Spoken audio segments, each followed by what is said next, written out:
hoy básicamente a dedicarme al tema de lo que es el complejo médico industrial financiero y el papel que en estos momentos está jugando en la determinación de las políticas de salud, y para terminar haciendo algunos comentarios sobre la importancia de ese complejo, sobre la propia academia, sobre el diseño de políticas de formación y, si me da tiempo, hacer un comentario sobre una experiencia de formación que tuvimos en Venezuela.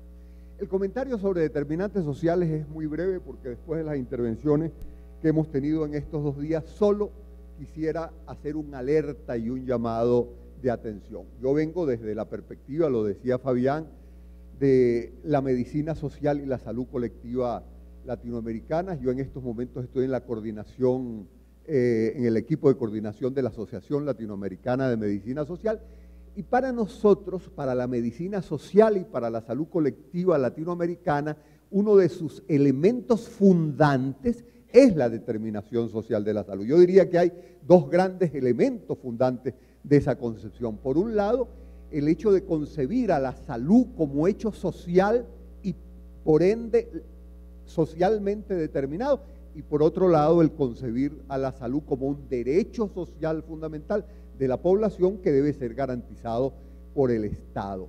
Con esos hechos, la medicina social construye todo su accionar.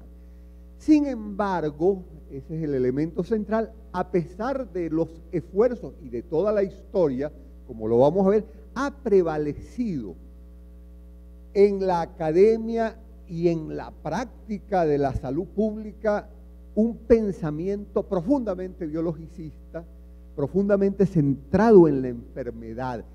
Y este es el alerta que yo quiero hacer. Hoy los determinantes sociales son parte de un discurso políticamente correcto, pero no son parte necesariamente de las políticas de salud.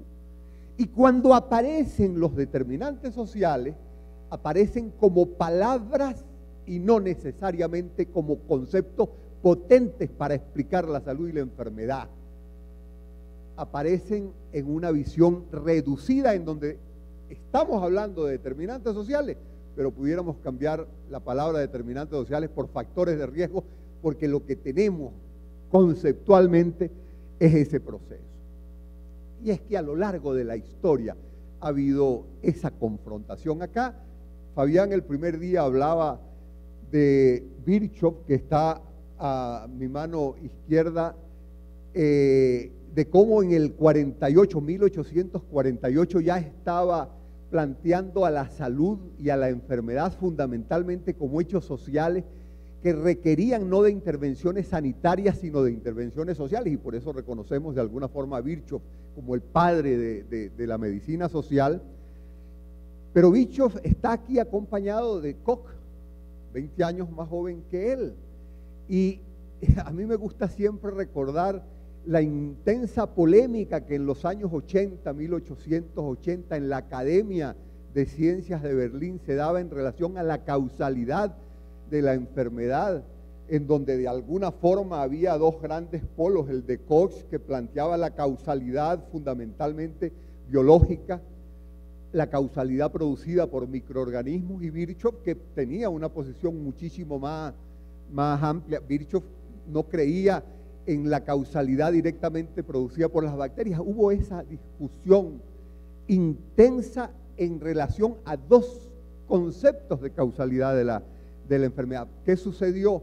Bueno, sucedió que el premio Nobel se lo dieron a Koch, no a Virchow, que estuvo varios años postulado, y que de alguna forma eso expresa lo que es el predominio de esa concepción de lo que es la salud y la enfermedad desde una perspectiva biologicista. Entonces, el llamado de esta introducción es alertar contra algo que hemos visto mucho en los últimos años, que es la banalización y la reducción del concepto de determinación social de la salud a determinantes sociales aislados que terminan convertidos en factores de riesgo. Creo que era Joan el que decía ayer, o alguno de los ponentes, que había estado en un congreso de determinantes sociales en el que todos los póster eran de determinantes sociales, pero realmente no era la determinación social la que estaba presente.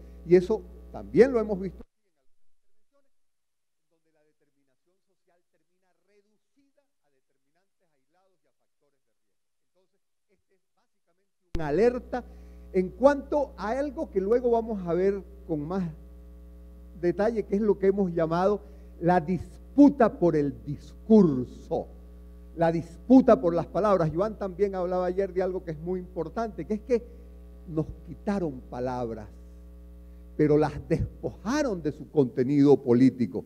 Entonces, hoy, quienes privatizan la salud, lo hacen a nombre del derecho a la salud y lo hacen a nombre de los determinantes sociales, pero despojados de todo su sentido y de su contenido.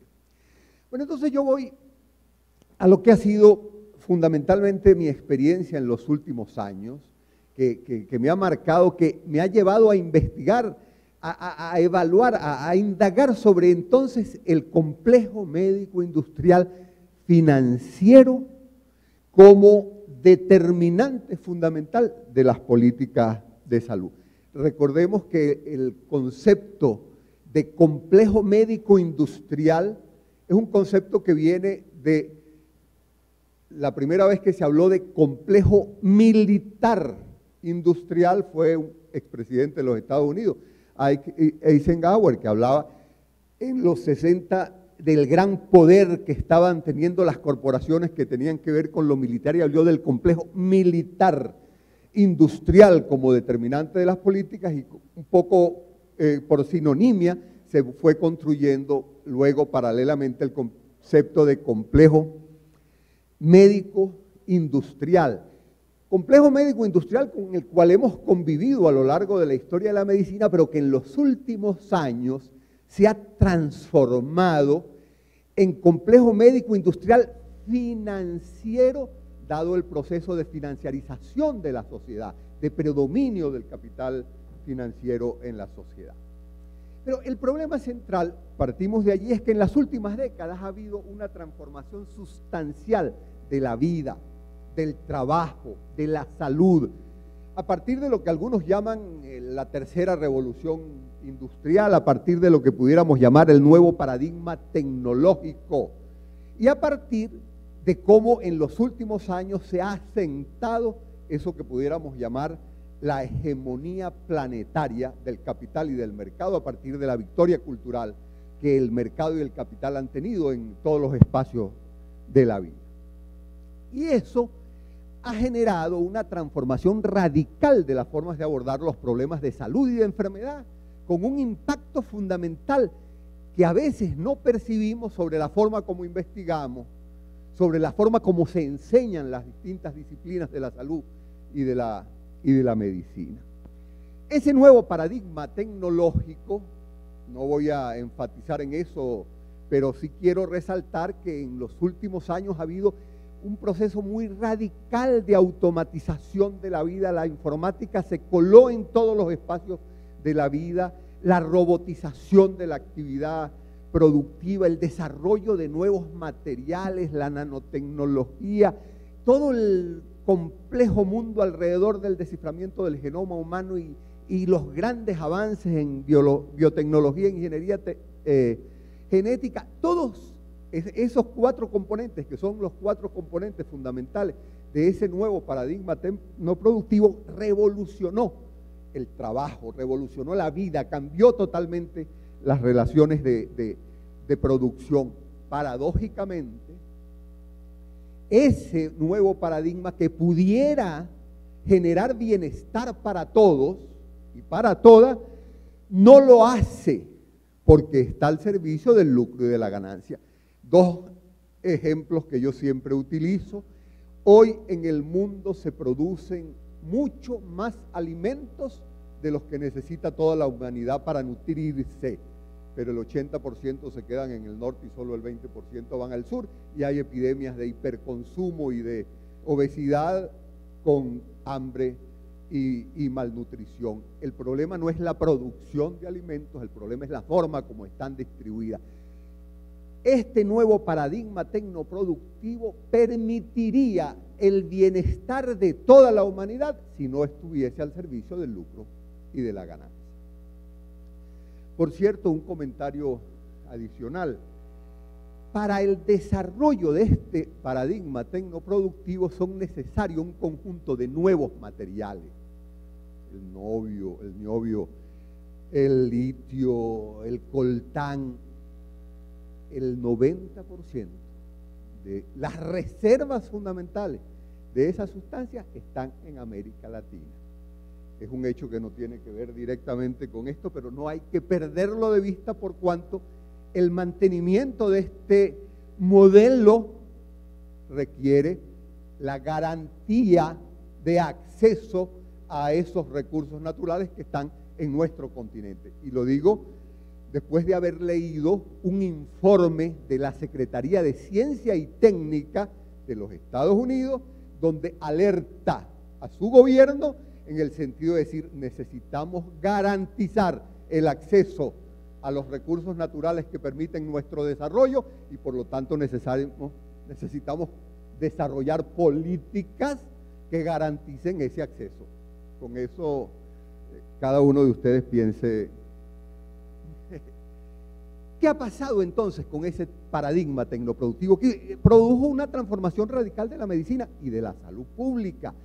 De una clínica médica de baja complejidad que la llevábamos en un maletín hace 50 años, pasamos a una medicina de altísima densidad tecnológica, en donde la imagenología, la robótica, la biotecnología se hicieron presentes, y eso marcó un hecho que a mí me parece central y que es el centro de esta presentación, que es la entrada de la salud y de la medicina en la economía, convirtiendo a la salud y a la economía en un espacio fundamental para la acumulación y reproducción del capital y por lo tanto para los grandes negocios y para las grandes ganancias. Entonces, esa entrada de la salud y de la medicina en el mundo del mercado, en los circuitos de la producción y de la acumulación del capital, cambió totalmente lo que era la práctica de la medicina y de la salud pública, porque apareció a la salud como espacio privilegiado para el lucro y la ganancia, y con eso fue que yo me enfrenté en mis últimos 4 años de experiencia, en donde cualquier diseño de políticas confrontaba los intereses del lucro y de la ganancia de eso que estamos llamando en estos momentos el complejo médico industrial financiero, que aparece entonces como actor fundamental en las políticas de salud. Ese complejo médico industrial tiene diversos ámbitos de acción. Uno con el que convivimos durante mucho tiempo, que fue el de la producción de insumos y tecnologías, la industria químico-farmacéutica, la industria tecnomédica. Otro que también fue muy tradicional, o ha sido tradicional, que es la producción de servicios como actividad empresarial lucrativa, pero atención, se transformó lo que era la práctica privada de la medicina hace 50 años, no tiene nada que ver con lo que es la práctica hoy, como actividad empresarial lucrativa, en donde, por cierto, Perú para mí es uno de los países más paradigmáticos en ello, todas las clínicas privadas del Perú han sido compradas por el capital financiero. Ha habido un proceso de financiarización en donde se está dando un proceso por medio del cual las clínicas y los hospitales privados se convierten en empresas de lucro y ganancia bajo el capital financiero. Y luego surge todo este tema del aseguramiento del capital financiero presente en salud, que es un elemento fundamental de acumulación, además del de la explotación de la fuerza de trabajo. Entonces, en estos 4 ámbitos se mueve ese complejo médico-industrial que hoy se define como las grandes corporaciones privadas que, produciendo ya sea medicamentos, ya sea vacunas, ya sea servicios, ya sea seguros, su interés fundamental no es la salud de la población como para nosotros, sino su interés fundamental es el lucro, la ganancia, sus intereses económicos. Y para enfatizar este hecho, traje esta tabla publicada en la revista Fortune, en donde aparece que las empresas que tienen tasas de ganancia de mayor rentabilidad son en tercero y cuarto lugar la industria farmacéutica y la industria de producción de equipamiento tecnomédico. Eso nos lleva a una pregunta, y es: qué difícil es construir políticas para garantizar el derecho a la salud cuando el lucro es uno de los motores fundamentales de esa política. Y un comentario adicional que no debemos perder de vista, que es la vinculación que hay entre ese complejo médico, industrial y financiero, el complejo militar industrial y los medios de comunicación. Hoy hay un tal nivel de entrelazamiento entre esos tres factores que la General Electric igual nos produce un misil que un equipo de resonancia magnética que es dueño de una gran empresa de medios de comunicación, en este caso de la NBC. O sea, se ha dado un amalgamiento de los poderes en donde es difícil hoy diferenciar el límite entre lo que es lo militar, lo que es lo médico, lo que es el papel de los medios de comunicación, y eso tiene un impacto muy importante sobre la vida. Y hay un comentario especial que quiero hacer porque para nosotros fue demasiado fuerte, que fue el de la industria farmacéutica. Aquí yo traje una frase que quiero revisar con ustedes. Este señor, Gaisden, que fue exdirector de la Merck hace 30 años, dijo algo que probablemente todos ustedes han visto, y es que su sueño era producir y vender medicamentos para los sanos. Él, como gran empresario, decía: yo no puedo contentarme con venderle medicamentos a los enfermos, yo tengo que venderle medicamentos a los sanos. Y ese concepto ha sido el que ha regido a la industria farmacéutica en los últimos años para expandir su mercado, para crear, inventar muchas veces nuevas enfermedades, cambiar los límites y los criterios diagnósticos y convencer a los médicos para que prescriban, y a la gente y a la población para que consuma. Hay un señor, que está allá a la derecha, que es el premio Nobel en el 93, Richard Roberts, profesor de Harvard, que señala que las farmacéuticas hoy no están interesadas en la cura de enfermedades porque curar no es rentable, y lo rentable es la cronicidad. A partir de eso, bueno, aquí hay otra evidencia. Esta señora es Marcia Angell. Marcia Angell fue editora del New England Journal of Medicine entre el 77 y el 2000, y en ese libro que ella editó, que se llama La Verdad, está traducido también al español, sobre la industria farmacéutica, nos señala textualmente cómo la industria se ha alejado de su propósito inicial de descubrir y producir fármacos útiles para convertirse en una maquinaria de venta de drogas de dudosos beneficios, utilizando su riqueza y su poder para cooptar a todas las instituciones que se le cruzan en el camino.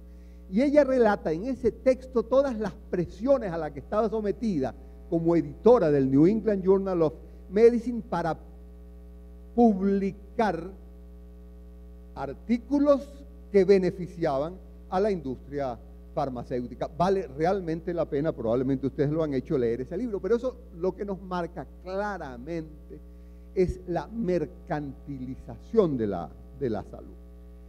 Bueno, la última experiencia que yo tuve fue con la vacuna del virus del papiloma humano, donde hay en estos momentos una intensa discusión en el mundo en relación a su efectividad, a su eficacia, y hay distintas posiciones respetables. Hay quienes sencillamente la recomiendan y dicen que no está demostrado que produzca efectos, hay quienes tienen una posición absolutamente contraria.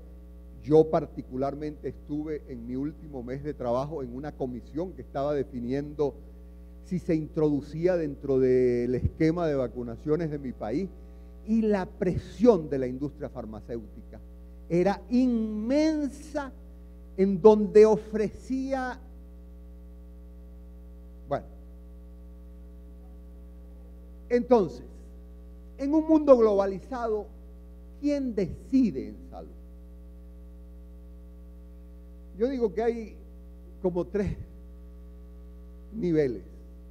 Hay países en donde el complejo médico industrial entra por la puerta grande. El Estado asume sus políticas, allí manda el mercado. Sí, hay países en donde sencillamente se construyen sistemas de salud para el mercado y no para la gente. Estamos en Colombia, pero pudiera hablar más bien, para no hablar de Colombia, de Perú. De Colombia hablen ustedes. Yo no tengo ninguna duda de que en estos momentos, en las políticas de salud del Perú, quien manda es el mercado. Voy a poner un ejemplo ahora. Pero puedo hablar de Venezuela, o puedo hablar de Bolivia, donde también trabajé. Hay países donde el complejo médico industrial no entra por la puerta grande, donde la Constitución dice, en Brasil, donde la Constitución dice que la salud es un derecho, pero los intereses del complejo médico industrial se cuelan por las rendijas, se meten por los intersticios de las políticas y terminan influyendo el diseño de políticas de tal forma de que, bueno, hay infinidad de trabajos en Brasil, yo vengo de trabajar en Brasil, que demuestran la influencia del capital en el diseño de políticas para debilitar el sistema único de salud y fortalecer la prestación privada de salud y lo que llaman allá los planos de salud, los seguros de salud. Pero lo común es que exista una gran confusión y que en esa gran confusión el complejo médico industrial y financiero y sus intereses económicos se aprovecha de esas contradicciones e incoherencias para hacerse presente en las políticas. Y aquí un comentario al margen. Quiero yo leer esta frase porque realmente releí hace poco a una canadiense, a Naomi Klein, en su doctrina del shock, y voy a leer textualmente con ustedes. Vivimos, lo decía Joan, el temor se trasladó ayer en su intervención, se trasladó desde los que controlaban al mundo hacia los dominados. Hoy vivimos en un mundo dominado por el miedo. Cada cierto tiempo surge un peligro, una amenaza o una enfermedad que gracias al papel de los medios de comunicación genera pánico colectivo. Existe una maquinaria para fabricar miedos como mecanismo de dominación. Y Naomi Klein explica cómo los temores globales son creados por el poder para justificar recortes de derechos, para justificar o promover políticas xenófobas y para limitar libertades. Entonces, el pánico provocado por ciertas enfermedades que después nos resultaron tan graves como nos dijeron, fueron utilizadas también para favorecer intereses millonarios. El mejor ejemplo es la epidemia de influenza H1N1 de hace algunos años, en donde los ministerios y los ministros se vieron compelidos a comprar vacunas y fármacos, buenas parte de ellas, por cierto, vinculadas a la Gilead, del señor que vimos en unas láminas anteriores. Y bueno, yo recuerdo, en el Organismo Andino de Salud en esa época, y me llamaron del Ministerio de Salud de Francia para decirme, mire, tenemos aquí una inmensa cantidad de vacunas y de Tamiflu, que los compramos y no lo utilizamos. ¿Será que ustedes lo quieren recibir como donación para que lo utilicen en sus países? O sea, es evidente que hay todo un diseño de políticas que permiten, y cuidado, porque alrededor de lo que está pasando hoy con el ébola pudiera estar justamente parte de esta situación.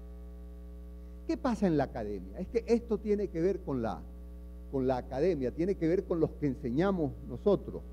Bueno, yo creo que estos cambios transformaron la medicina, como ya lo dijimos, de esa práctica basada fundamentalmente en la clínica. Yo recuerdo que cuando estudié medicina me decían que el 80% del diagnóstico estaba en un buen examen, en un buen interrogatorio.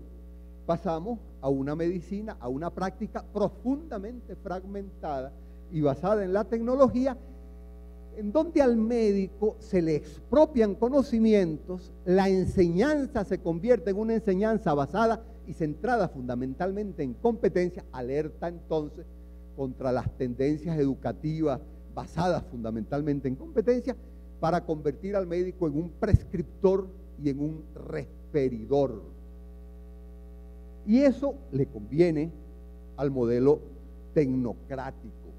Eso nos hace que hay una formación hoy que tiene una lógica de mercado, una lógica mercantil, que termina generando profesionales profundamente deshumanizados. Entonces nos encontramos en una medicina, cualquiera de nosotros puede vivirlo, en donde la subespecialización es la que manda, en donde la prescripción y la gran tecnología es la que manda, y en donde ahora que un médico lo examine a uno y lo vea a uno es extremadamente extraño.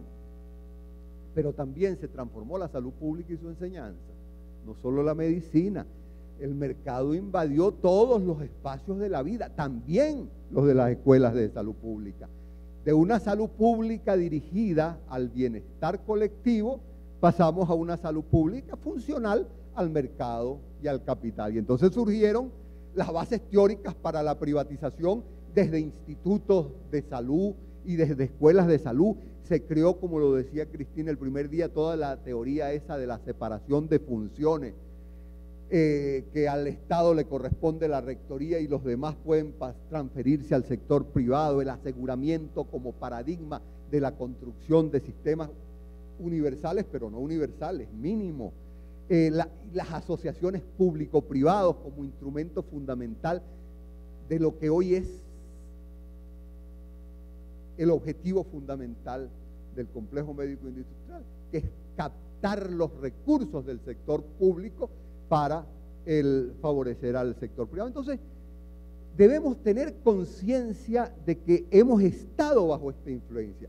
Y en las escuelas de salud pública, yo dirigí una escuela de salud pública durante varios años y viví, porque me tocó dirigirla en los finales de los 90, principios de los 2000, cuando se estaban dando las políticas privatizadoras con mucha intensidad, y de instituciones que teníamos para responder a necesidades colectivas y para formar dirigentes para los servicios de salud, pasamos a instituciones para responder a necesidades individuales en el marco de una salud en el mercado.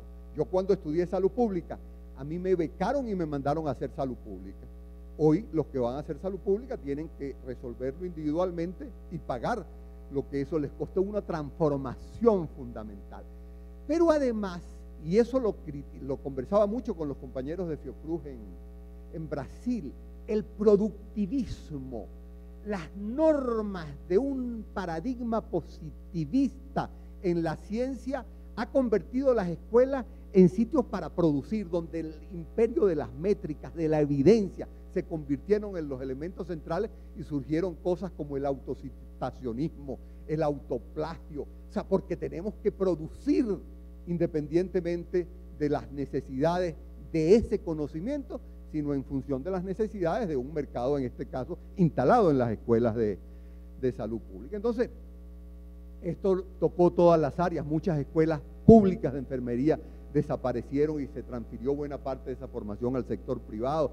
Surgieron miles, en algunos casos realmente miles de escuelas privadas de medicina, de cursos de salud pública privados, en donde ahora se enseña en vez de epidemiología, marketing, y una enseñanza que por supuesto se adapta a las condiciones del mercado. Y eso se da, entonces retomo el tema anterior, en el marco de una profunda disputa por el discurso, donde nuestros términos, nuestros conceptos, el de derecho a la salud, el de determinación social, el de participación social, el de universalidad, fueron expropiados, nos quitaron las palabras, se generó una gran confusión, el mercado se apropió de no esos conceptos, sino de esas palabras, y hoy se privatiza a nombre del derecho a la salud. Y se habla de determinantes sociales, reducidos determinantes, no de determinación social, en todos los eventos, y todos los ministros y ministerios hablan de la acción sobre los determinantes, y resulta que lo que hay es una disputa por un discurso sin una acción que se exprese realmente en las políticas. No voy a enfatizar, hay muchos ejemplos de cómo la industria farmacéutica y el complejo médico industrial se ha adueñado de la educación de posgrado, de la educación continua, de las sociedades científicas, de los cursos, de los congresos, de las revistas. ¿Cómo ha creado enfermedades? Este texto que está aquí habla de 12 enfermedades inventadas por la industria en función de vender medicamentos. Tienen un medicamento y crean la enfermedad para ese medicamento. O cómo cambian los límites de las enfermedades para hacer que millones de personas que hasta hoy eran sanos pasen a ser preenfermos o en un límite en donde se convierten en consumidores de medicamentos. Y lamentablemente esta fue una investigación bien interesante que se hizo. Solamente el 2% de los médicos reconoce que la industria influye en su prescripción. O sea, estamos en esa dominación, en esa hegemonía planetaria del capital, en donde prescribimos, pero no estamos conscientes de que lo estamos haciendo en función de un interés de lucro. Un comentario que me parece fundamental: ¿qué ha pasado en este marco en donde el mercado invadió la vida y la salud? ¿Qué ha pasado con los organismos internacionales? También asumieron propuestas funcionales al mercado y al capital, y pareciera que han sido cooptados por los intereses del complejo médico industrial, por Gates, por Rockefeller. Yo estuve en la última Asamblea Mundial de la Salud y hubo una protesta en donde se impidió que la inaugurara, porque el año pasado la inauguró Gates y este año lo iba a inaugurar Melinda. Y se decía, bueno, pero ¿por qué en las asambleas de la salud tiene?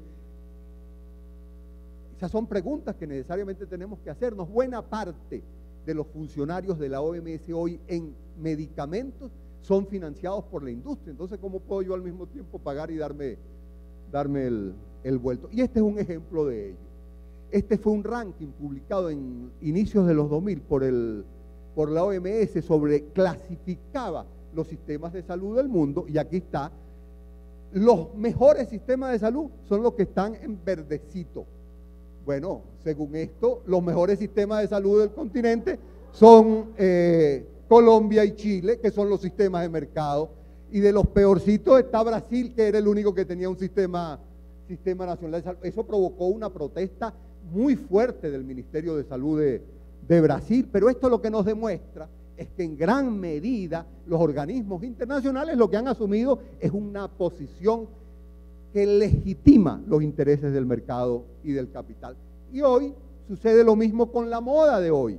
La moda de hoy es la cobertura universal de la salud. Aquí está este ejemplo, pudiera poner muchos más. Ha habido decenas de reuniones centradas en la cobertura universal de la salud. Grupo de expertos se reúne en Harvard para asesorar a los países sobre el camino a seguir para alcanzar la cobertura universal. Pero los que se reúnen son especialistas de Harvard y no especialistas de los ministerios, sino de organizaciones, generalmente ONG, en este caso Brasil, Canadá, Jamaica, Europa, que con el Banco Mundial, la Fundación Rockefeller, la ONU y la OPS van a conducir a los países hacia la cobertura universal. Lo que no se dice es que al lado de esas reuniones de distintas sociedades, por ejemplo esta que se realizó en el 2012, en China, el tema central fue cobertura universal de la salud. Allí el Banco Mundial presentó la experiencia de aseguramiento privado en China. Lo que no se dice es que también el Foro Económico Mundial de Davos, donde se reúnen los empresarios y los líderes políticos de las grandes potencias, uno de sus temas centrales fue el de sistemas de salud, y la conclusión a la que llegaron está en la red, búsquenlo, es que hay que promover la cobertura universal en función de sus intereses. Ese informe fue liderado por McKinsey.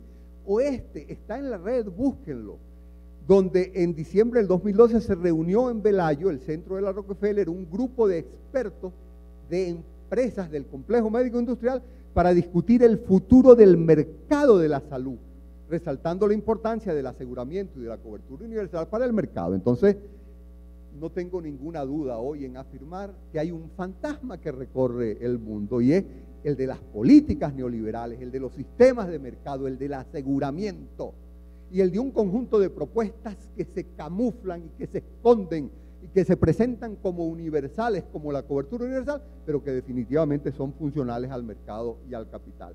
Y como lo decía, una de las tendencias fundamentales hoy es la pugna por los fondos públicos. Es cómo captar los fondos del Estado y diseñar políticas que permitan que esos fondos fortalezcan al sector privado. Yo decía, iba a poner un ejemplo de Perú y aquí está. Hace unas semanas, esto es publicado en la prensa así que yo digo a confesión de parte, relevo de prueba.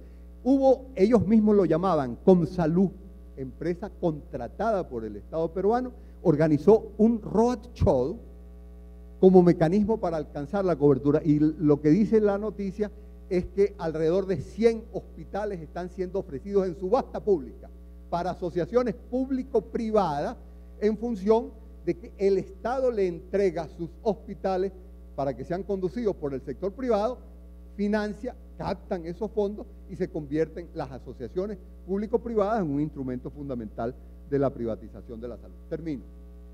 Esto nos lleva necesariamente a reconocer algo que siempre lo hemos dicho, pero que hoy es absolutamente pertinente recordarlo, que la contradicción principal en salud es la contradicción entre una concepción de la salud como derecho humano y social fundamental que debe ser garantizado por el Estado y que por lo tanto requiere políticas públicas para defender el derecho a la salud, con una concepción de la salud como mercancía sujeta a la oferta y la demanda, como espacio para hacer negocios en donde las políticas públicas terminan favoreciendo la privatización.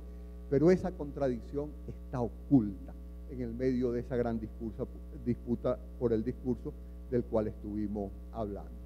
Voy a concluir porque se me acabó el tiempo, solo recordando algunas cosas que considero que son retos fundamentales para la salud pública y para la academia. Iba a hacer un comentario sobre la formación de médicos integrales comunitarios en Venezuela. Voy solo a hacer un comentario sobre ello. En Venezuela, en los 2005-06, se llegó a la conclusión de que los médicos que estaban formando nuestras universidades, yo fui director de una escuela de medicina, de esas que hoy llamamos tradicional, están formando médicos fundamentalmente para el mercado, médicos imbuidos en esa concepción de la que conversaba, fundamentalmente tecnocrática, deshumanizada, y llegamos a la conclusión de que con ese tipo de médico iba a ser difícil llegar al desarrollo de un profesional que permitiera resolver los problemas. Entonces decidió abrir un programa especial de formación de médicos en 6 años, con un diseño bien riguroso, que fue, bueno, ese programa fue inaugurado por Marisabel Rodríguez, que en esos momentos era la rectora de la Universidad de El Salvador y una de las figuras señeras de la medicina social en América Latina. Lo sometimos a una amplia prueba, pero era un modelo fundamentalmente incluyente. Nosotros en nuestras escuelas de medicina, esto que voy a decir puede parecer, realmente a mí mismo me parecía imposible. La escuela de medicina que yo dirigía aceptaba 100 estudiantes al año. Y había 3.000 a 4.000 personas que querían estudiar medicina. O la escuela de salud pública aceptaba entre 10 y 15 personas para hacer la maestría de salud pública. Había 100 que querían hacerla. Decidimos abrir un modelo incluyente y masivo. Se dijo, todo el que quiera estudiar medicina, que venga. Vinieron 30.000.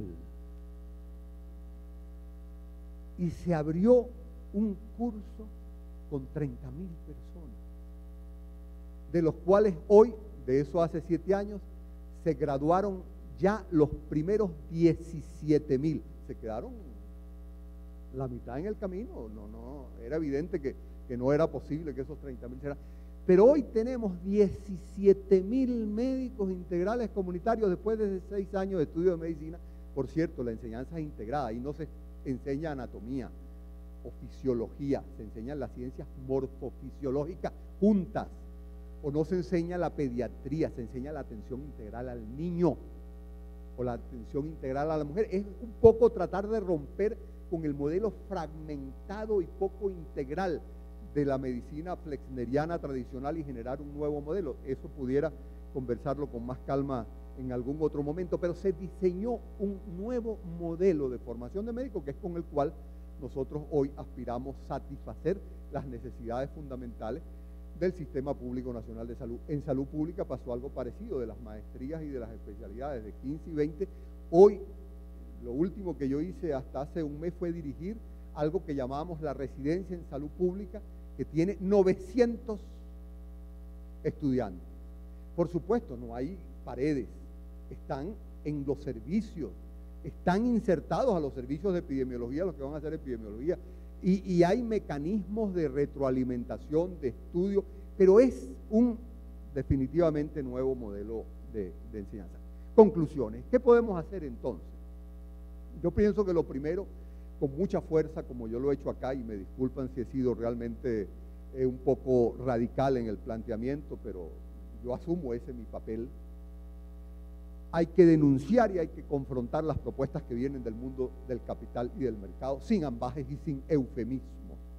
Hay que producir conocimientos y profesionales, es decir, hacer investigación y docencia para la transformación social. El conocimiento no es un producto etéreo, el conocimiento es un elemento fundamental para la transformación social. Debemos contribuir al desarrollo de una salud pública, no para el mercado, sino para la salud de la población, y en función de lo que era el objetivo de este encuentro, fortalecer una visión de la determinación social de la salud que nos permita generar políticas, que nos permita generar sistemas de salud públicos, universales, para garantizar el derecho a la salud, pero que además forman parte de la lucha por transformar las bases de esta sociedad. Muchísimas gracias.